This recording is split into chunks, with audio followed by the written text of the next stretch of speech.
Hi, I'm Dr. Brenna Hicks, founder of the Kid Counselor Center and Play Therapy Parenting.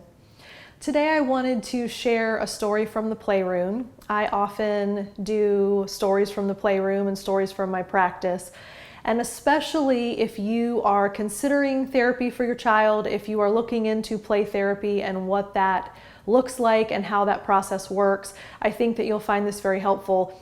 And just from a parenting perspective, it's really important to understand the way that children process things and the normal progression through healing and growth.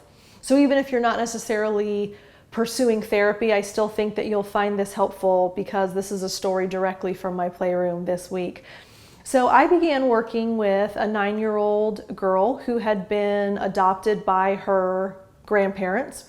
They were raising her, and her father recently passed away about a year ago, and her mom has been in and out of prison, and so her grandparents have been consistently the legal guardians in her life.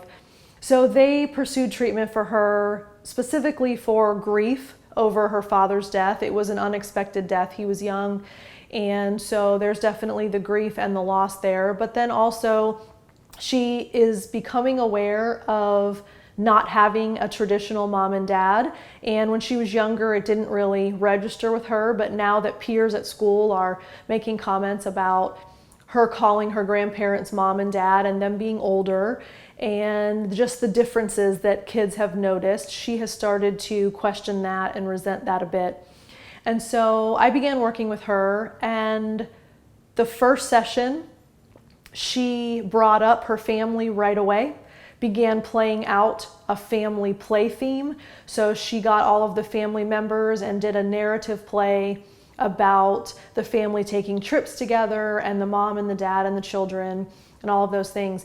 Now, interestingly, I never spoke with her about her family. I never told her that I knew anything about her family history. When kids come to me, as far as they know, they're just coming to play. And so my prompt was, you can play with all the toys in most of the ways that you'd like. And that is what she chose to do. I didn't bring up the family dynamic. I didn't discuss anything that had gone on historically with her family, but it was obviously her need to work through that. And that's what she chose to do week 1. When she came back the following week, she continued more familial play. And so she took the play, same theme, but she expanded on what they did. So she and the mom went shopping and they did things together. And what's interesting in children's play is they create through their play what they don't have in reality. And sometimes we'll call that rewriting the story. Sometimes we'll call that changing the narrative. And essentially what that means is you will work through the things that you wish you had or the things that you're struggling with through your play, so that you know that you are equipped to handle it in the real world. And the more that you direct it how you wish that it would be, your ideal reality and your actual reality come together and are fused more effectively. Because the further your ideal gets from your actual, the harder it is to bridge that gap. But that can be done through play. So 2 weeks straight, she played out family themes, she played out those dynamics, those relationships. And then shortly after the second session, I got an email from Grandma. And Grandma said the first week she came, she was very emotional. She cried about missing her dad, and she was upset for several hours after the session. And last week when she came, she basically cried the rest of the night until she went to bed, and we're pulling her out of treatment. And that was such an unfortunate response to that. And I wanted to share a little bit about the way that that works and why kids can get emotional. Kids learn very quickly that they have to push down their feelings to save the people that they love from the weight of those emotions. In other words, when kids are struggling, when they're sad, when they're grieving, when they're angry, when they're embarrassed, when they're any negative emotion, they learn that if they express those, there's almost always a negative reaction from the people that they love. It makes them sad, it makes them angry, they try to solve the problem, they try to do things. So they're very protective of what they will reveal to the people that they love. It's a safety for them and for their family members. Well, when she was given a neutral third party, objectivity, I didn't have an emotional piece to the puzzle for her. She was able to start processing the needs and the desires and the wants and the loss and the grief and all of those things. She'd been stuffing it for more than a year. It finally starts to bubble up, and it was heavy and it was deep and it was hard. You know, healing is a painful business. And so she really started feeling the weight of that loss and grief and sadness and all of those feelings. And she was trying to make sense of them after she left the session.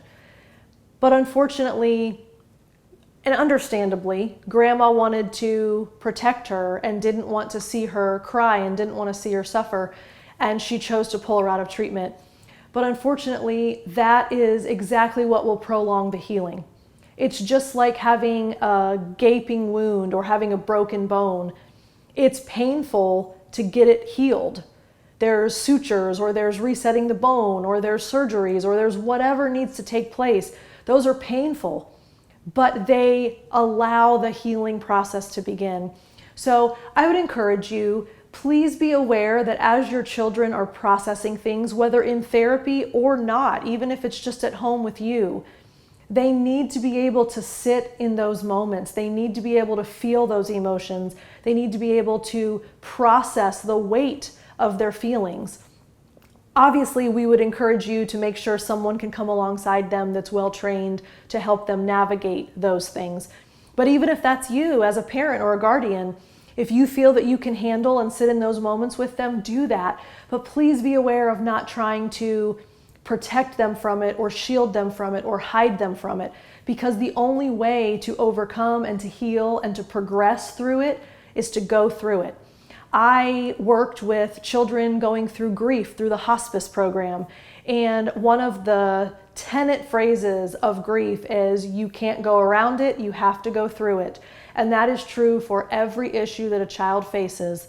They have to go through it to heal. They can avoid it, they can circumvent it, they can go around it, they can do all the things that kids will do, but it will remain until they go through it. And that's true of the therapeutic process too. So once your child is in therapy and or once your child is processing things, please be mindful of that. I encourage you to bring a therapist that's trained to come alongside you and your family and help them to go on that journey, because everyone is the better for it on the other side of it. But we certainly don't want to hinder or stop the process just because it's painful, because pain comes with healing. So thank you so much for watching. I hope that encourages you, and I look forward to seeing you again soon. Bye.